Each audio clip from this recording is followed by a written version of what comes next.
Better than nothing. Hello, everybody, and welcome back to Squat Cobbler, episode 73. I'm Kelly Toole at KELLYTHUL on Twitter and Instagram. I'm Mike at Official Pagan on everything, but to be honest, I mostly just use Instagram now. So, a special episode number, I think a lot of people immediately recognize 19. This is episode 73. 1973, of course, was the year Alice Cooper released his greatest album, Billion Dollar Babies. That's true. 1973 is when the Alice Cooper Group released the second greatest album of their or his catalog. I guess we will continue to agree to disagree. You missed your shot on 71. So I know. I didn't even think of doing that. It's good. Every day I think about ways to talk about Billion Dollar Babies being the best. One of these days that we should go back. I mean, we love Alice. We love doing the Alice records. It's clear just from I don't know because, you guys see the whole nurture and support thing. I don't see that aspect of it. So I don't know what the streaming numbers are like from the RSS feed going through iTunes and all that. But if you look at the YouTube numbers, it seems like most people really like our Alice Cooper reviews. Some people hate our beards. But most people seem to like the Alice Cooper reviews, so we should maybe do like the Beasto Blanco albums one day. Absolutely, and which will also just be fun to do. But we should definitely do that and kind of add that to the grouping. That'd be a really good idea. And you were the one who really got me into Beasto Blanco, and now I listen. That's heavy rotation for me. I was already a homer, big fan of Chuck Garrick. Really cool to see Calico Cooper emerge as a performer. Chuck's a beast. He's fantastic on stage. Puts together some pretty great stuff. So it's been fun. So yeah, I think that will come up. We are going to be in recommendation format for this week's Squat Cobbler. I said yes too quickly. Mike had suggested because we're kind of looking to say, let's make sure we build up some content so we're in good shape over the holidays and get things done. And Mike, somewhat out of the blue, suggested, hey, maybe we should do a show about a recommendation show. And I was like, what a really good idea, Mike. Yes. And then I began to reflect as we set up for tonight. And I said, if Mike wants to do a recommendation show, there might be a reason, and I might not be too happy about that reason. So I think all of us can wait till. I mean, all I'll say is I definitely have a recommendation that I've been itching to get out there. And the discomfort level increases.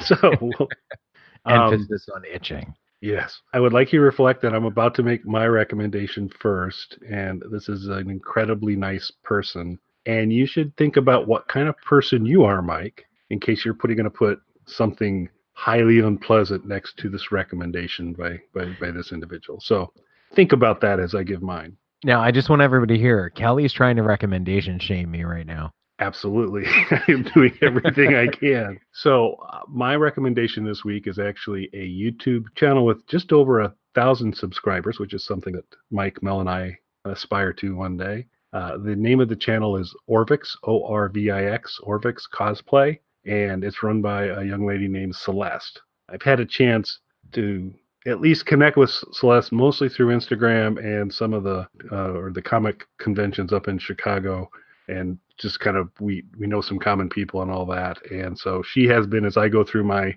most recent cosplay project, and I'm looking for advice. She's pretty expert at what she does, and so I really value her opinion. So I've been able to kind of throw things her way and say, I'm thinking about this or that. What do you recommend?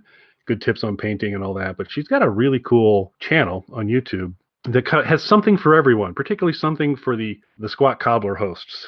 So it starts off with modifications. She has a lot of things about tattoo and ink, Mike, which I think might be appealing to you. She does a vlog playlist, which will cover when she goes to cons and when she's been like at Disneyland. So that obviously speaks a lot to Kelly. Also a playlist on cosplay and other DIY projects that is really cool. So just kind of if you're doing the project work, she's got some nice videos out there, including. Are you familiar with the Killing Joke Batman comic with the Joker? Yes, I am. So you know the Hawaiian shirt that he sports for most of it? She's got a 3.5 minute video out there that shows how you can make one of those yourself. So actually really, really cool. And a new project for me down the road.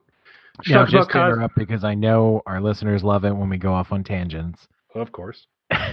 Did you see the movie adaptation of The Killing Joke? I did. What were your thoughts? So I liked the comic better. I thought it was faithfully executed, so it was interesting. But for just some reason, the delivery of that in comic form, I felt was better storytelling than the animated version. But I still thought it was okay. it certainly had its moments of unpleasantness. I mean, so did the comic. Your thoughts? So I was excited that it was sort of a return to the Batman the Animated Series style and core voice cast. I was also really excited that it kicked off this wave of R-rated animated DC properties that has continued since then. They put out Gotham by Gaslight, which I thought was far superior to The Killing Joke. I don't know if you saw that one. I did not. It's a lot better than Killing Joke. There was also recently a Suicide Squad movie. There was an R-rated animated Justice League movie.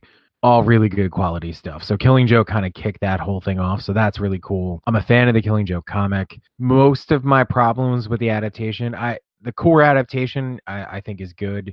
It's not as good as the source material, but it never was going to be in some ways. Like you said, it story-wise just plays better in the book form. And again, they needed this to be feature length, so it was going to be padded out in parts. For anyone who hasn't seen it, I'm not going to give much away, but essentially what they did was do an adaptation of The Killing Joke and then add like a 20-minute short that kind of sets it up to the beginning that isn't really a part of The Killing Joke story, that gives you more interaction with Batgirl and backstory on her. That segment didn't work for me, or a lot of fans if you look at reviews. But for me personally, it just didn't work for me. Yeah, I'd be with you on that. I mean, when you got to the true source material, you could definitely see a shift in kind of the quality. Yeah, it really does feel like it's all one feature, but it feels like a tacked on short that they made before you get to the actual feature. You could just cut that off entirely and it wouldn't affect the storyline of the actual Killing Joke adaptation. And maybe they should have done that or found other ways to pad the runtime a little bit. I agree completely.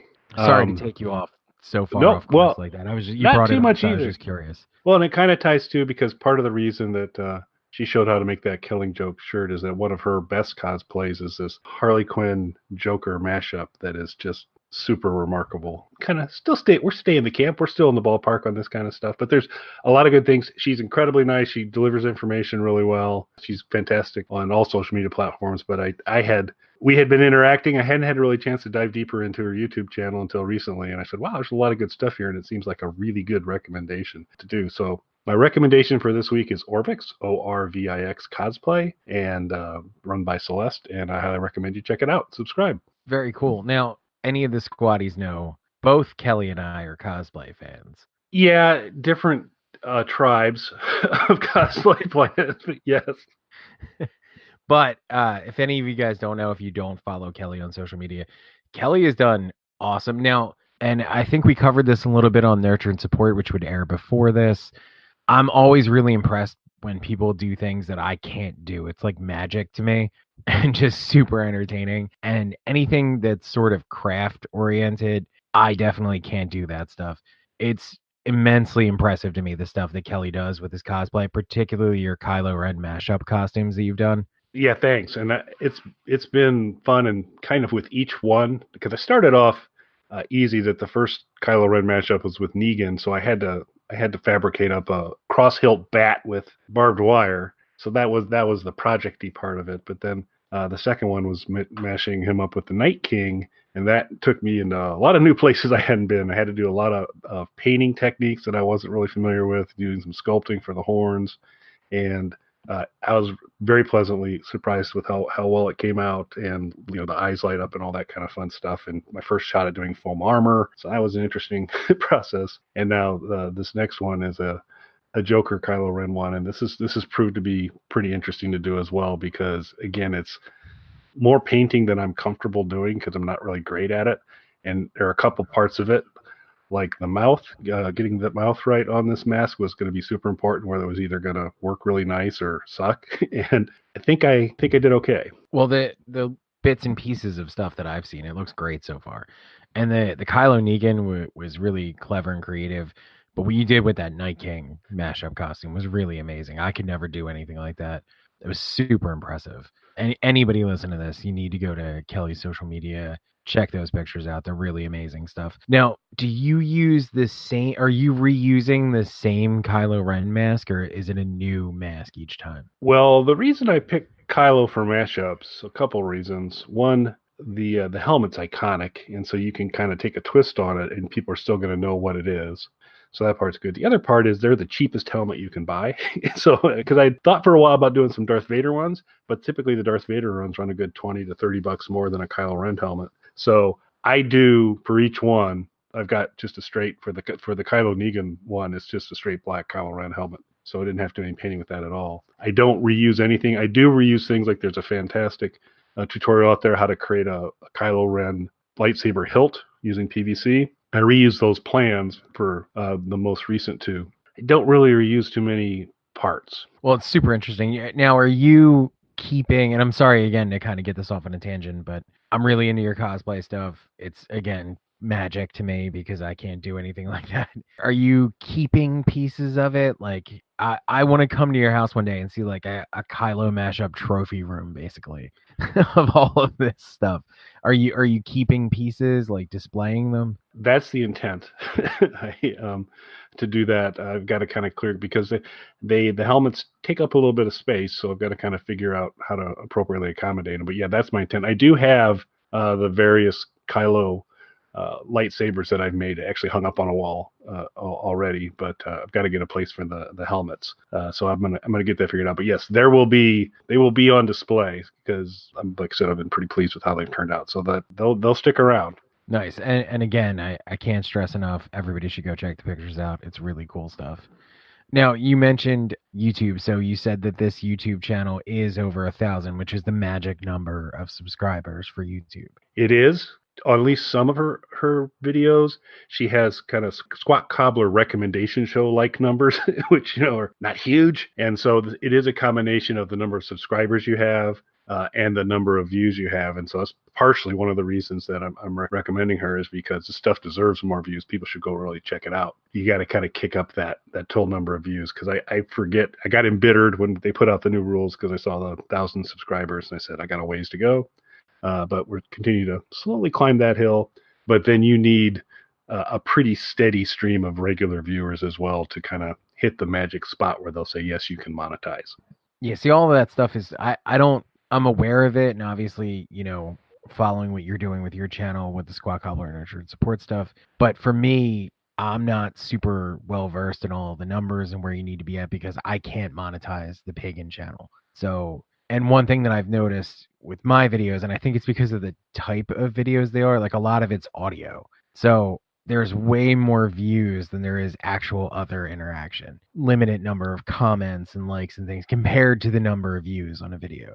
Like the most comments I think anything has is maybe like a little over 100 comments. And that video, though, has 6-figure play numbers. So it's more, people putting something on and leaving their headphones on and letting a playlist play. I think we're just now closing in on 600 subscribers, but there's probably like 500,000 video views or close to it. Yeah, it's interesting to see on a YouTube channel basis how that interaction plays out because the vast majority of the things on my channel are audio only. It's these podcasts, either that Mike and I do or Mel and I do, with the logo of the show and then the audio track underneath it. So it is pretty much a plug in and listen to a thing, which I highly recommend everybody does as they go and pick the Squat Cobbler playlist or the Nurture and Sport playlist and just let it go, let it play. Do those because it's to be relaxing and enjoyable. You need to get us up to that 1,000 subscribers and however Yes. many views we need. We're going to need to kind of continually aggressively go after it. And there are basic things that I'm not doing that I should start to do because one of the biggest first steps you do is you need to ask people to subscribe. We have never ended any of our shows asking people to subscribe to the YouTube channel. It's true. We do. I mean, the closest thing we get, because we're not ones to plug ourselves. Never. The closest, no, absolutely not. The closest that we get really is saying where you can find us on social media. We'll kick it up, but yeah, I continue. The growth continues on a slow but steady stream, and it is also very fascinating, even though it's a small numbers thing. You get to find when you got this person that's like a huge Alice Cooper fan, and they find our reviews, and then all of a sudden, for like 6 days in a row, I'll get a comment because they're working their way through the list, and most of them have been pretty pleasant. But when you got somebody who doesn't listen to the first one we do and bail after they go through a bunch, it's kind of interesting. But I can actually say, so this person found the playlist and they're working their way through. So we get a pretty steady stream of comments, and then we also get the special comments from time to time, of course, which can be equally entertaining. Yeah, they are. I Well, hate to say this, Mike, but Yeah. do you have a recommendation for this week? Of course I do, Kelly. And I was just about to apologize to everyone. I'm sorry to take us down all these strange, long, winding roads that we did there, but it was a really cool recommendation, and it naturally lent itself to that. She seems like a really nice person, the kind of person that you wouldn't want to have their recommendation to their YouTube channel adjacent to something not nice. No, But continue. of course not. Yeah, don't worry, I'm keeping it classy. Now, Kelly, how much? Boast. I'm just kidding. I'm just kidding. Kelly, are you a video gamer at all? Light, video gamer light. I tend to inherit game systems when members of my family go to the next level of game system, and I'll play it some. So I would not characterize myself as any sort of serious gamer. I enjoy it when I do it. I was a big Star Wars Battlefront fan. I played that a ton. I would say I enjoy video games. I would not consider myself those people that take it a little more seriously and can really do a great job. Mostly because any kind of like first-person shooter type of thing, my whole objective is find a weapon, use a weapon, and that's it. And strategically, that doesn't always pan out so well. I was also just a gigantic fan of BioShock and all the subsequent iterations of it, because that's just wonderful immersive environment. So I would say I am an occasional gamer. That more or less where I'd rank myself as well. When I was younger, because I'm extremely old now, for anyone who doesn't know, I'm 36, basically planning my funeral. When I was younger, I was heavily into video games, and not in the way that some people listening to this might be like, all kids love video games. I actually competed in game tournaments and things like that, but then sort of fell out of it because I got, I guess around like 12, 13, got a lot more serious about music, started going on the road, joining bands, recording, things like that. So that really became my main focal point in video games. Just not that I didn't enjoy them as much anymore. I just had to choose where I was going to put my time. I've kept up more or less with the current systems over the years. You know, if I buy an Xbox, this is my problem. So the example I always give to everybody is as soon as Xbox 360, the previous iteration of it, came out, I bought one right away. Over the course of its lifespan, I had maybe 10 games. Maybe. Because again, the allocating time to it, I loved BioShock, I loved Portal, Grand Theft Auto, a few other things, but I just couldn't devote the time to it that I really wanted to. Now, in the past, there's always been a huge market, because nostalgia is a powerful thing. There's always been a huge market for retro games. And one of the things that's really cropped up recently is the mini versions of the older consoles. Are you familiar with these, Kelly? Yes, I am. Do you own any? I do not yet. I'm kind of still in the process of, I still have the original operating equipment of an Amiga 2000, which was my favorite gaming platform ever. TV sports basketball and TV sports football. I am super jealous because I was looking up game. Just again, we're getting off on a tangent. I was looking for a game earlier tonight as we're recording this, only to find out that it was only on Amiga.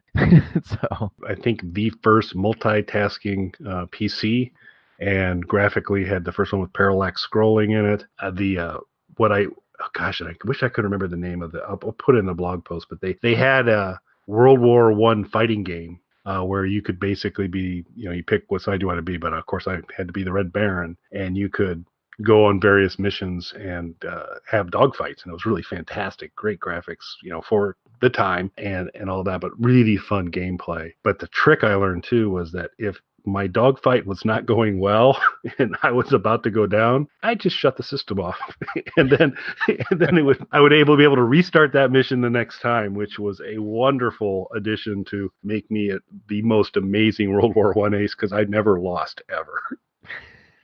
I'm a big fan of all of this sort of resurgence of retro gaming, because obviously those are the games I grew up on when I was most serious about gaming. And of course, emulators are a thing. Everyone knows that. I could play those games anytime I want. I have on occasion, but there's just something about the nostalgic sort of look and feel of having these consoles again. Now, I'm not talking about the at games plug and play controllers and smaller systems, which are, I'm not going to say bad, but they're sort of hit and miss with quality. Like, for example, now just recently they reissued a Genesis, a full-size Sega Genesis that takes cartridges and all that. But prior to that, At Games was putting out plug-and-play Genesis with built-in games. And it had a lot of, like, the known titles that you'd expect. The Sonic games, Mortal Kombat, things like that. But then it would have a bunch of, like, weird homebrew games that they obviously, like, picked up for pennies online and things like that, just to pad the numbers and say that it came with, 60 built-in games or something like that. So that whole market really turned around when Nintendo put out the NES Classic, which was just meant to be a quick stopgap, which they themselves have said was never meant to they weren't even meant to make as many of those units as they did, but they sold millions of them, and the quality level was so much higher than the other plug-and-play systems. Not only did you get a library of built-in ROMs of some of their most popular titles, but everything was presented at a much higher quality level. You had different options for screen settings, you could save games, all that kind of stuff. So it really set a new standard for what those things are. They followed that up with the Super Nintendo Classic, which was almost as big, and so on and so forth. Other consoles have followed in that wake. Most recently, and I would say not nearly as well received. I don't know if you can call it a flop yet because it just came out, although everyone online is. Sony released the PlayStation Classic. They seem to have missed the mark on that, though. It's priced significantly higher than its competitors. Its starting price is $100. It has far less built-in games. And for some reason that makes no sense, they mixed NTSC and PAL formatted games on the systems. It's not, if you just buy it in North America, that you're getting the NTSC versions. You're getting a mix of PAL and NTSC, and the same thing if you're in Europe. So some games just don't play right because the frame rates are off, so you get lag and control issues and things like that. So it seems like Sony really, really dropped the ball on this. And you can tell it's Christmas time right now that we're recording this. The stores and the malls are packed, ridiculously packed with people. Even like the lesser toys are going now as people are buying all those last minute gifts. I was at a Walmart last night and they had like 20 PlayStation Classics just sitting there with nobody touching them. Seems like Sony dropped the ball, which is unfortunate because while that's getting all that attention, another company has released a miniature version of the Commodore 64. Were you a Commodore guy at all, Kelly? Well, Amiga, Commodore platform, but I didn't do any of the Commodore before the Amiga. So Mike always talks about how old he is and he's near death, and so apparently I'm a zombie talking to you. During my high school days, my first interaction with the Commodore platform was the Commodore PET. So the Commodore PET had a almost Egyptian-like looking monitor. It had sloped sides. It kind of went up, not to a full pyramid, but the start of a pyramid. And you stored your work on cassette tape. So that was an interesting thing. So Commodore PET I had some familiarity with, but then I went big time to the Amiga with and I upgraded to the 2 megs of RAM because I was a big time player. And so my Commodore, I skipped kind of the 64 window and kind of went from the PET eventually to the Amiga.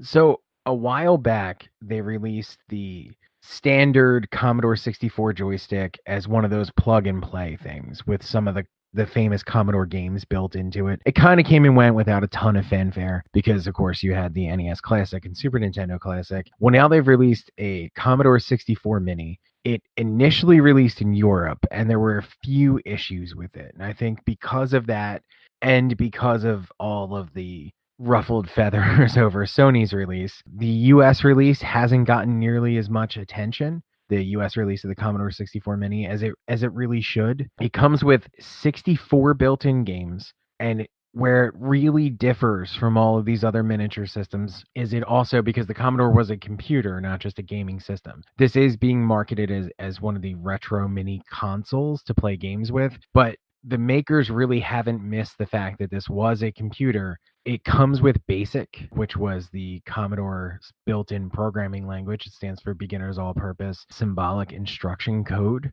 It comes with BASIC built in, so you can actually pull your prompts up on screen for people who are maybe slightly younger. If you can maybe remember as far back as having to use DOS on a Windows-based computer or on a PC prior to Windows being the operating system on there.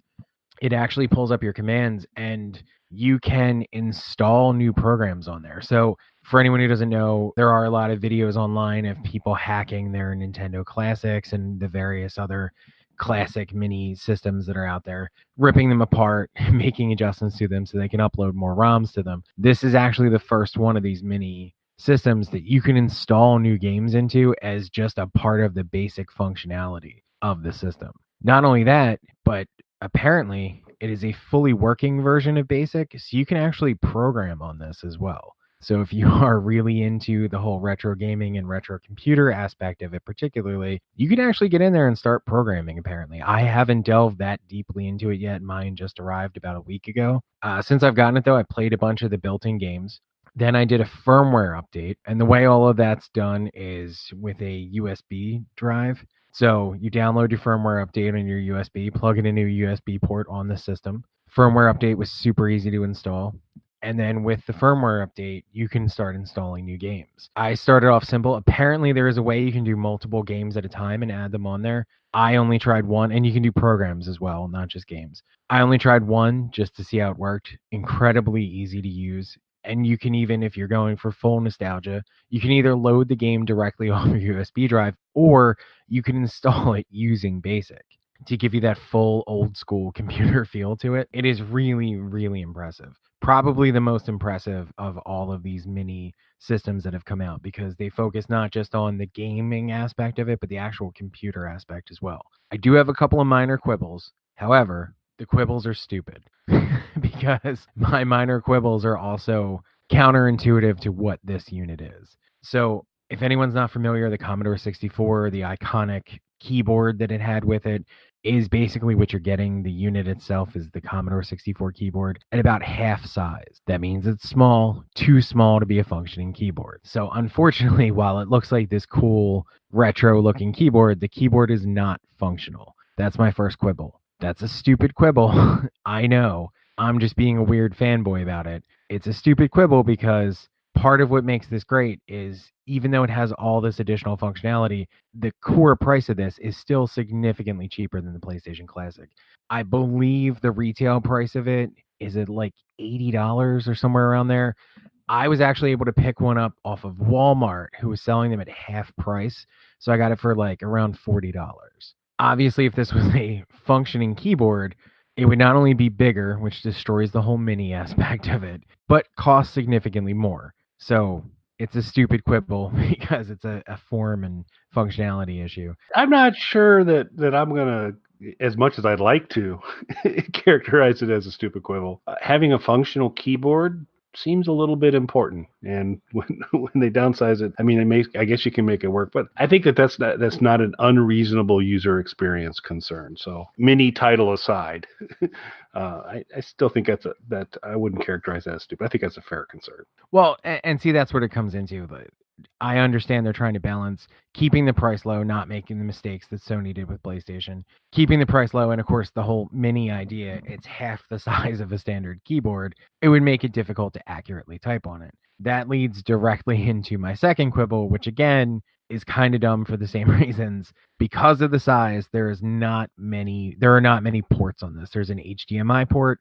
so you can connect it to a TV or monitor. You have a power cable, which uses a USB cell phone style cable, which all of the mini systems do for the most part. And then you have two USB ports. So the controller that it comes with, the joystick it comes with, which is a quibble everyone else has, but I don't, the joystick that it comes with uses one of those USB ports. So you only have one more USB port. So where the issues come in at, you are getting into installing a number of programs onto this, you're using your other USB port for your USB flash drive to install those programs. So you're doing at least part of the work of installing those programs using a joystick to manipulate the on-screen keyboard as opposed to a USB keyboard, which does work. You can hook a USB keyboard up to it if you're getting into serious coding and things like that. So that's the other quibble. You only have two USB ports. And with a non-functioning keyboard, if you're really serious about using the computer aspect of it, not just using it to play games, that's going to become a little bit tedious pulling things in and out of the USB ports. Again, though, it goes back to the whole mini aspect. If it had to, in order to fit more USB ports on this, it would have to be bigger. It would cost a lot more. So I understand where they're coming from with that. Have you tried adding a USB hub to it? That's what I'm doing. Okay. That's what a number of people have done. I've seen videos online. That's what I'm going to do with it.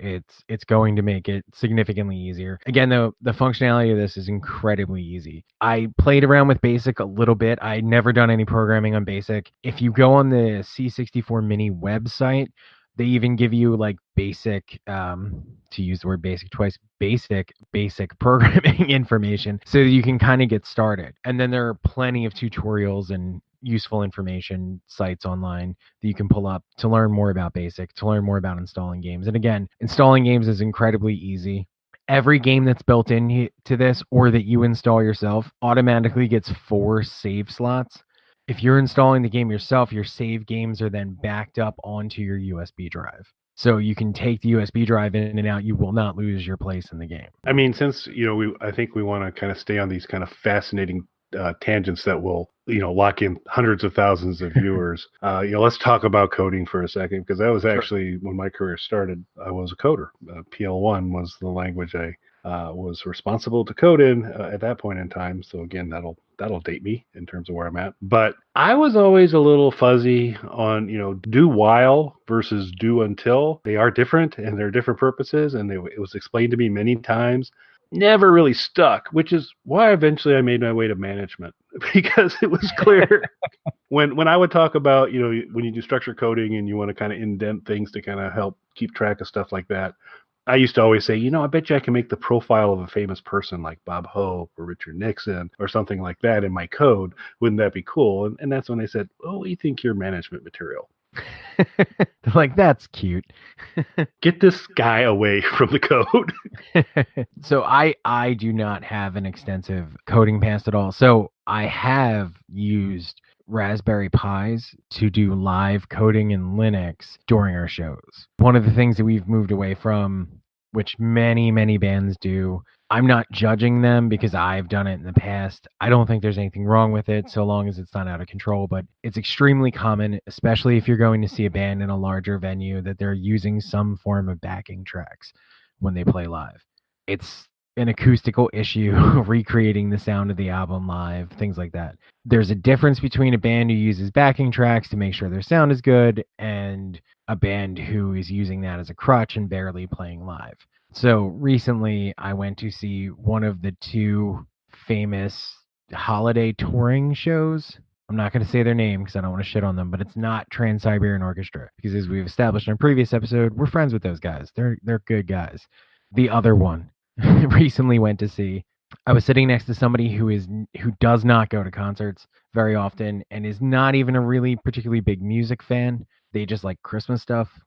So during the show, there was a significant amount of backing tracks being used. Significant. And to the degree that even the people who weren't aware of that sort of thing happened were very clearly aware that much of what they were seeing was not live music. So I kind of made the decision a while back, and we've covered it on this show. I switched from using, for the most part, from using digital synthesizers to using analog synthesizers. And we've cut all but, I think the only backing tracks we use when we play live now are just the samples, like the movie samples and things like that we've edited into songs that I play off of a sequencer that I have in front of me while I'm playing the other stuff. So we've cut all of that stuff out. One of the things I was trying to do for a while and to get some of the digital effects back, though, was to do live coding. So as we were playing live, I would have a Raspberry Pi set up on a small monitor, and I had a Bluetooth handheld keyboard that I would quickly code into to get certain effects and things like that. That is not an easy way to go about it. So that's not a staple of shows or anything like that, but that's my entire coding experience. However, I am interested in jumping into BASIC on this because from everything I've read online, BASIC is a very easy to use coding language, and it's what the majority of the programs and games that I'm coming across for Commodore 64 were written in to begin with. Well, good. And once you figure out the difference between do while and do until, get a hold of me. Yeah, it's always a problem. So getting back to my minor quibbles, though, you only get 2 USB ports, which if you're getting into the program side of it, whether you're programming or installing additional programs other than games to this, you're not going to want to use the on-screen keyboard, which means you're using a USB keyboard hooked up to the fake keyboard. So those are my minor quibbles, but I do understand that had this been larger, had it been a fully functioning keyboard with more USB ports, it would have been significantly larger, significantly more expensive. and they would run into the same problems that they're running into with PlayStation right now. Although the NTSC and PAL mixed up games makes absolutely no sense to me, but I think that's probably a bigger issue. But they would have ran into more issues than they're running into had they gone that route. But for the people who are complaining about that, and I understand, but for those people, they are releasing a full-sized version of the keyboard that will be functional and presumably have extra USB ports as well. I don't know when it's coming out. It's something they're teasing on their website, though. The other quibble that everybody but me has, I used Commodore 64s. I'm extremely old, but I was fairly young when Commodore was really at its peak, so I wasn't that ingrained in it or enveloped in it to get into the peripheral market that much with it. So with this the joystick that this comes with is the standard Commodore 64 joystick. I believe it's called the Pro joystick, and it's the actual like Commodore brand joystick. There were third-party peripherals that were apparently a lot better. So people are complaining that it doesn't come packaged with those. Again, those were third-party options, not the actual Commodore 64 joystick. So for the company that made it, Retro Games, I side with them that, again, going with the nostalgic look of it, they chose the classic controller rather than make their own controller. Yeah, that back to the Amiga. I have some the standard Amiga joystick was basically the Atari joystick, pretty much. And there was some really cool third-party stuff that came out on the joystick front that were ergonomically kind of designed, almost a precursor to what you start to see with some of the PlayStation controllers and such, and the Xbox. Those are nice when you wanted to kind of do it, but I did want to make sure that I mentioned that on-screen keyboard, great band name. And I did just to see how easy or difficult to use it is. When I installed my game, I used the on-screen keyboard. Again, though, it's so simple to install things on this that unless you're delving into basic, you're not going to use it that much. So if you're using this just for games, even if you're installing your own games, the keyboard isn't going to be that much of an issue. You're going to need the keyboard functionality when you actually delve into basic, and then you're using up one of your USB ports, which, like Kelly said, for mine, for the Mini, what I'm going to do is hook USB hub up to it. When the full size version comes out, I am super impressed with this Mini version. Other than my two quibbles, I'm really impressed with this thing.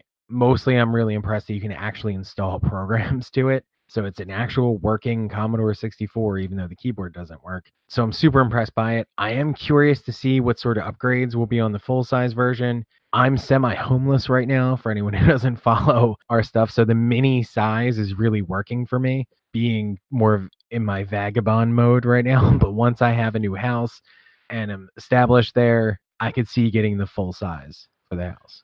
I have this vision of Mike sitting in his Ford Pinto that he can't drive because he doesn't have a license, but the little Commodore keyboard sitting on the dash as he types away, hoping no one runs into the back of his car.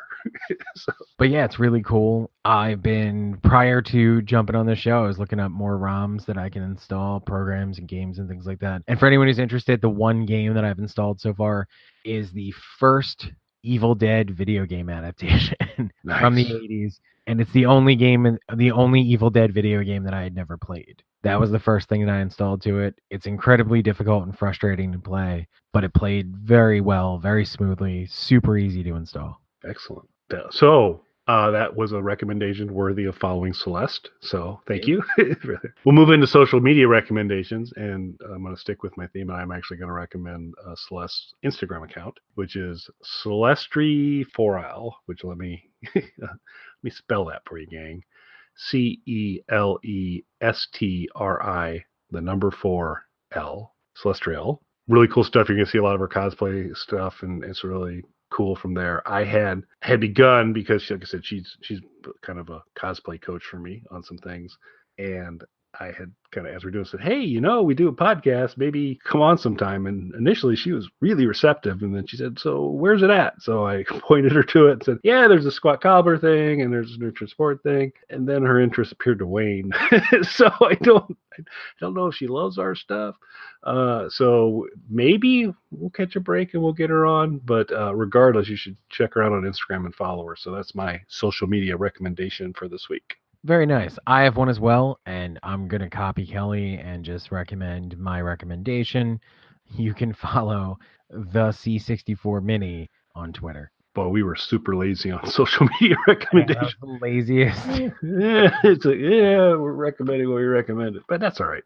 It rounds out the show. It's the format. We need to do it. Right. Well, good. Well, I got to tell you, there have been worse recommendation shows than this than we've done. So we should sneak in a few of these here and there. Yeah, I think we should. Absolutely. And so we'll go get back in the swing of things. It is really fun. It's the music stuff we get a good viewership for, and Mike and I really enjoy talking about it. But that being said, the recommendation stuff's pretty fun too. And then hopefully we're going to get Mel kind of back in the swing of things from an access standpoint, so that the nurture and support stream can be a little more active, and we'll keep doing that. But yeah, I think we need to do a few more recommendation shows until the next recommendation you come that makes me think otherwise. Hey, I kept it really clean, although I did get to Squirrel. Yeah, it's good to have goals, Mike. So everybody Google that. yes, and so yeah, so and that's gonna be typing A into Google autofill, and if that pops up, that'll be a special moment in a conversation for you to have with your loved ones. Better yet, everyone, turn your volume up right now. Hey Google. No, stop that right now. So Cobbler Ren will probably be slightly busy for the YouTube version of this podcast. You'll get it in its full glory on our blog. So we highly recommend you go to nurtureandsupport.net and check out all of our blog posts and various podcasts there. And as I mentioned earlier, if you get a chance, please subscribe on YouTube. Search on Kelly Tool, KELLYTHUL. You'll find the channel. And if you would subscribe, Mike and I would be most appreciative. So thanks for listening, everyone. Thanks, everybody. All